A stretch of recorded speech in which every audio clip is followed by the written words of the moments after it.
Hi, I am Payal Majumdar from Lexis and Company. Today we talk about the jurisdictions of all the courts. First is Supreme Court. The Indian judicial system is organized in a hierarchy pattern. The Supreme Court of India is the highest court. Then we have the High Court, and after that all the district courts. As per the statement mentioned under Article 124, one is 34 judges, including the Chief Justice of India, constitute the composition of this court. What are the jurisdiction of this court? First is original jurisdiction. Original jurisdiction can be exercised under Article 131 of Indian Constitution. Second is appellate. Under the ambit of appellate jurisdiction, it does cover constitutional appeal and civil and criminal appeals. Third is advisory jurisdiction. The court do have the authority to advise on the matter related to the national interest. Now, in High Court, the President appoints the Chief Justice of each High Court of a state and states with the consultation of CGI and Governor of the state. And the President appoints other judges in addition to the Chief Justice based on the requirement of the court. And the appointments of judges to a high court is not subject to any set restrictions. It might change occasionally, and important articles 217, 1, 2 and 3 which talks about the provision related to the high court. Now what are the jurisdiction under high court?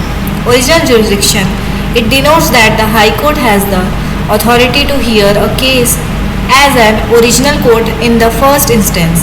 Due to financial constraints, many cases involving marriage, wills, contempt of court, and the enforcement of fundamental rights and other issues are filed directly with the High Court. Writ jurisdiction.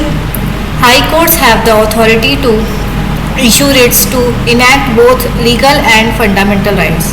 Appellate jurisdiction talks about according to state hierarchy, the High Court is the highest court. Although it reports to the Supreme Court, it have control over all lower courts. Supervisory jurisdiction. All courts and tribunals in a state that fall under its territorial authority must be under its supervision. The High Court's authority to exert unnecessary influence over lower courts is limited. However, the High Court must only occasionally and sparingly exercise its authority. Now district court. Every district has a district court. Through occasionally more than one district will share a district court depending on the number of cases pending in the court. A district judge preside over each court at the district level. The local administration of justice is their primary goal. The High Court, the Supreme Court has judicial and administrative authority over these subordinate courts.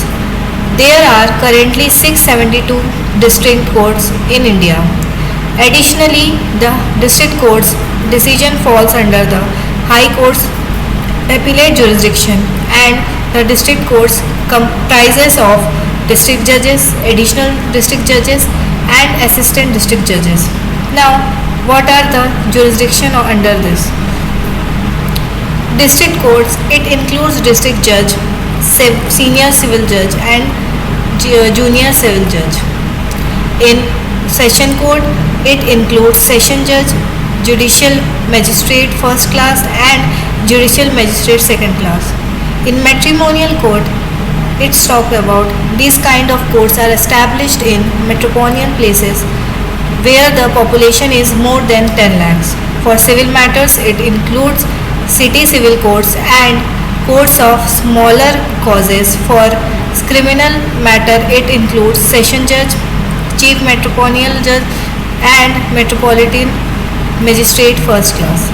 Thank you all. If any of the doubts regarding this topic, please let me know in the comments. Thank you so much.